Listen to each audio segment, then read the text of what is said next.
Yeah, this is Janice from Today. Okay. The well-being of citizens. Hi, sorry ma'am.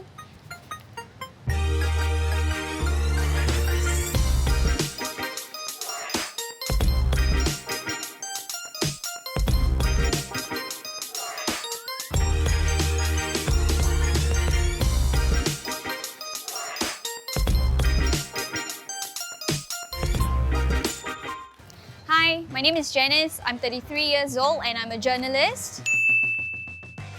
So a journalist's main role is essentially to convey important information to the public. It can be something as simple as like the weather, or something as complex as geopolitics, finance, investment.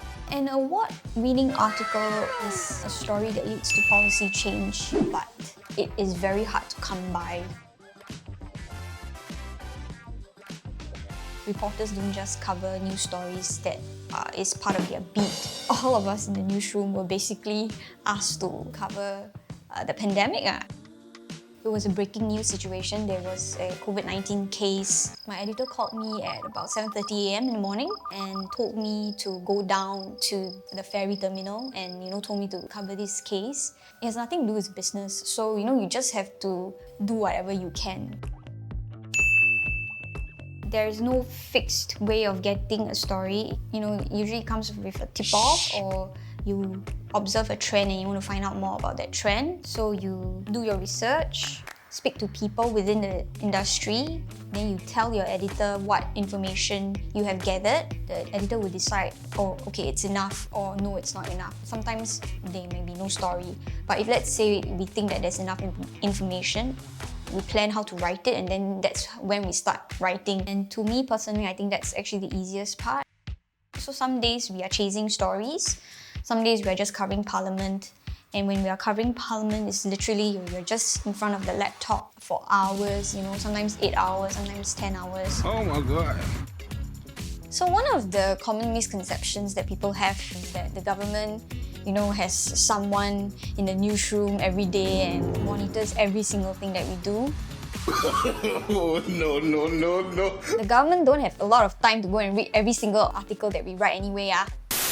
Another misconception is that to be a journalist, you need to have exceptional writing skills. That's actually not true. We actually favor a more simple kind of writing. At the end of the day, the story is out for members of the public to read.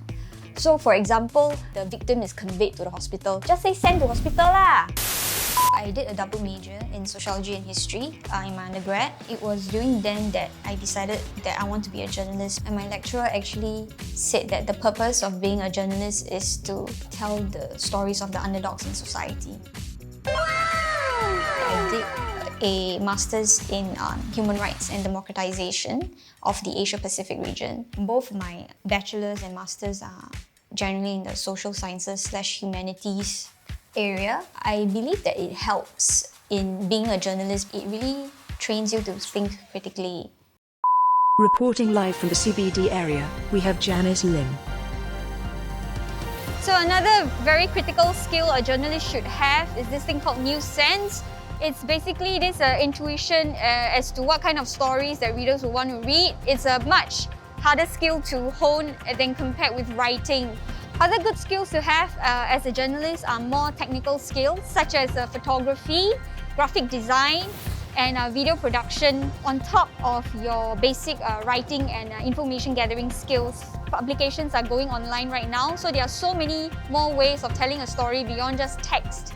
So having these skills will make you a more well-rounded journalist. This is Janice. I'm reporting from the Central Business District. Resilience is really important because you will get rejected. You might be doing stakeouts for hours, just waiting for that one person who's willing to talk to you. Then my head hit the wall. Boom. Enjoy the process of listening to them, giving them a voice. It gives me that sense of reality and helps me appreciate the things around me as well.